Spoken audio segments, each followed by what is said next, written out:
नमस्कार। आज हम sir renowned psychologist Mukul Agrawal sir के साथ बात करेंगे, जो कि हमें साइकोलॉजिकल ट्रीटमेंट कैसे लेना चाहिए उस पर डिस्कस करेंगे। तो सर, आपसे पहला क्वेश्चन मेरा ये होगा, साइकोलॉजिकल ट्रीटमेंट थेरेपीज क्या होती है?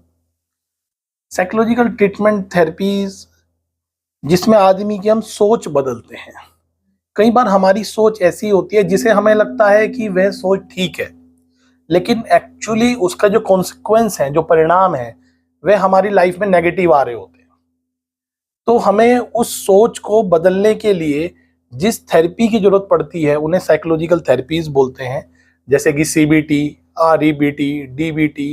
ये सच काइंड ऑफ थेरेपीज जो WHO द्वारा अप्रूव रहती हैं और बहुत ही जबरदस्त रूट कोज खत्म करती हैं। कई बार मेडिसिन के साथ प्रॉब्लम ये होती है, जब साइकेट्रिक किसी प्रॉब्लम में हम मेडिसिन खाते हैं तो कहते हैं लाइफ टाइम खानी पड़ती है, लेकिन जब हम साइकोलॉजिकल ट्रीटमेंट लेते हैं, थेरेपीज यूज करते हैं, तो रूट कोज से उसकी प्रॉब्लम खत्म हो जाती है और हम हमेशा के लिए ठीक हो जाते हैं।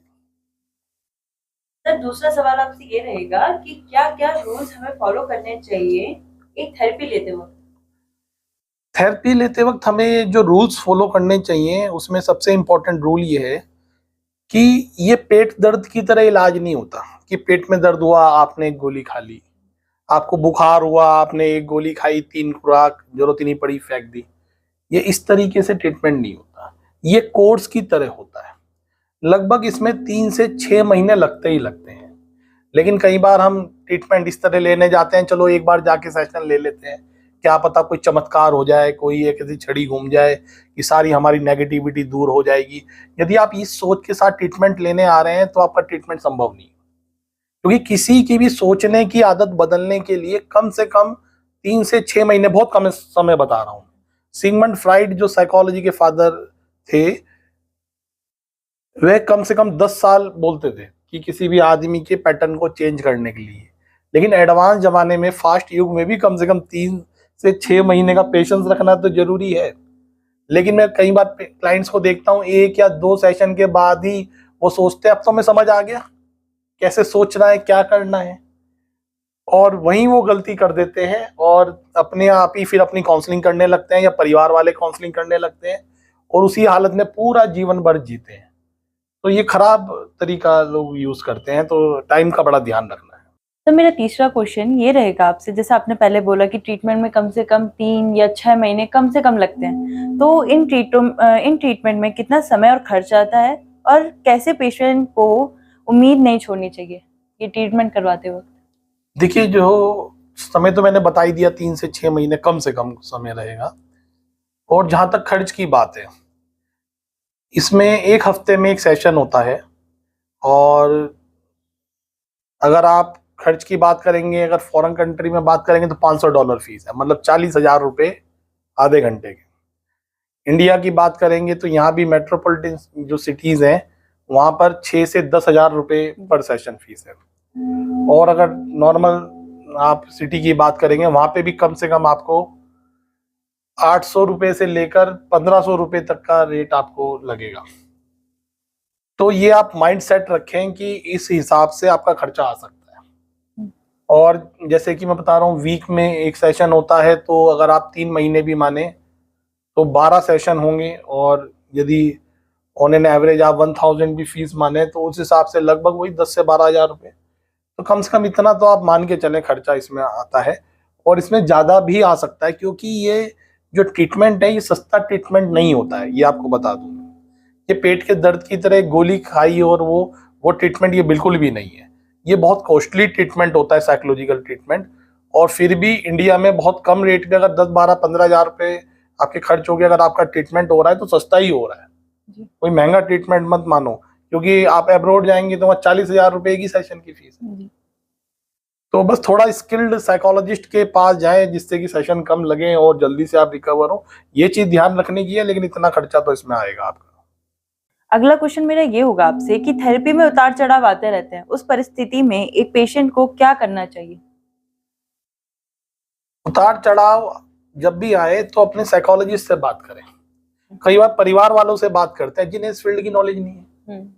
वो बोलते हैं कि अब सुबह योगा करना शुरू करो, अब एक्सरसाइज करो, अच्छा खाया पिया करो। कहाँ तुम साइकोलॉजी के चक्करों में पड़े हो, काउंसलिंग के चक्कर में पड़े हो। तो हम भटक जाता है क्लाइंट, फिर वो बीच में ही ट्रीटमेंट छोड़ देता है और जिस हालत में जी रहा है उसी हालत में जीने के लिए मजबूर है। तो थोड़ा सा ध्यान रखने की जरूरत है इसमें कि जब भी ऐसा हो बात करें। सर, आपने जैसे ये ट्रीटमेंट्स के बारे में इतने एडवांटेजेस बताए, तो इसके क्या कोई डिसएडवांटेजेस भी होते हैं? डिसएडवांटेज नहीं होते इसके, लेकिन तब हो सकते हैं जब हमारी मेल एडेप्टिव सोच और दूसरी सोच जब मिक्स हो जाती है तो हम कंफ्यूज हो जाएंगे जी। कई बार अपनी भी इसमें सोच हम लगा के रखते हैं, साइकोलॉजिस्ट की भी थेरेपी लगा के रखते हैं, तो मिक्स होके कुछ बनता नहीं है वो। जैसे आप सबसे बढ़िया जो इस संसार में आज तक काउंसलिंग हुई है वो कृष्ण ने अर्जुन की काउंसलिंग की है। और जब कृष्ण अर्जुन की काउंसलिंग कर रहे थे तो यही प्रॉब्लम आई। अर्जुन अपना दिमाग लगाते रहे। 18 अध्याय है गीता में, कर्म योग, ज्ञान योग, भक्ति योग। हर बार अर्जुन पूछता था अच्छा फिर कैसे, अच्छा ये कैसे, ऐसा क्यों, वैसा क्यों। हर आंसर के बाद क्वेश्चन शुरू अर्जुन के। तो कृष्ण एंड में थक गए। गीता की आखिरी श्लोक 18वें अध्याय का 66वां श्लोक, और कृष्ण ने क्या कहा अर्जुन को। काउंसलिंग शुरू हो रही है, यहां से खत्म नहीं हो रही है। आखिरी अध्याय के आखिरी श्लोक पर क्या शुरू हुई काउंसलिंग? कृष्ण ने अर्जुन को कहा कि सब धर्मानुपरित्यज्य माम एकम शरणम व्रज अहम तवा सर्वपापेभ्यो मोक्षयामि मा शुचा। तू बस सरेंडर कर दे, तू बस दिमाग मत चला अपना, तुझे सारे डर पाप चिंता से मुक्त कर दूंगा। तो जो सरेंडर भाव है यदि ये आप में है तो यहीं से काउंसलिंग शुरू होती है।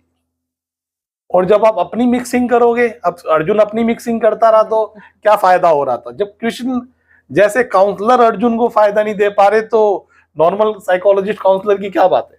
तो ये रूल तो हर जगह फॉलो होगा कि सरेंडर करना पड़ेगा, उसके बाद आप सेशन लो, जबरदस्त फायदा है। सर, और आखिरी सवाल मेरे से ये होगा कि जैसे बहुत लोगों को दवाइयों पे ट्रस्ट होता है, तो क्यों लोग काउंसलिंग से ज्यादा दवाइयों पे ट्रस्ट करते हैं? दवाइयों से इंस्टेंट रिलीफ तो मिलता है, इसमें तो कोई शक नहीं है, लेकिन प्रॉब्लम यह है एडिक्शन हो जाता है, क्योंकि आपकी अपनी सोच तो बदली नहीं। और जब आपकी सोच नहीं बदली, वही नेगेटिव सोच है, तो बार बार केमिकल अपनी सोच से ही आप डिस्टर्ब करे जा रहे हैं। मेडिसिन केवल न्यूरोट्रांसमीटर बैलेंस करती है, वो आपकी सोच को बैलेंस नहीं कर पाती। तो इसीलिए बहुत बड़ा ये प्रॉब्लम है कि लोग दवाइयों पे ट्रस्ट करके लाइफ टाइम उसके एडिक्ट हो जाते हैं। तो ठीक है, जल्दी रिलीफ होता है, लेकिन जो साइकोलॉजिकल केसेस में WHO भी कहता है हमेशा मेडिसिन के साथ साइकोलॉजिकल काउंसलिंग जरूर कराएं यदि आपको परमानेंट क्योर होना है तो, वरना लाइफ टाइम एडिक्शन होने का खतरा तो है ही इसमें। सर, और ये सवाल है कि परिवार वाले परेशान रहते हैं पेशेंट के लिए, तो एक साइकोलॉजिस्ट को उनके लिए क्या राय है? उन्हें कैसे सपोर्ट करना चाहिए पेशेंट को, या उन्हें क्या धारणा रखनी चाहिए इस ट्रीटमेंट के लिए? देखिए, हम किसी की जब भी काउंसलिंग करते हैं तो हमें नॉर्मली पता होता है बहुत अच्छी एडवाइस सजेशन दे दो। वो परिवार वालों की जितनी समझ होती है उतनी अच्छी एडवाइस सजेशन देते हैं, और इससे परिणाम क्या आता है, और क्लाइंट इरिटेट, फ्रस्ट्रेट और हर्ट हो जाता है उनसे, क्योंकि उन्हें लगता है इनको समझ नहीं आ रहा है मेरे को प्रॉब्लम कहाँ है।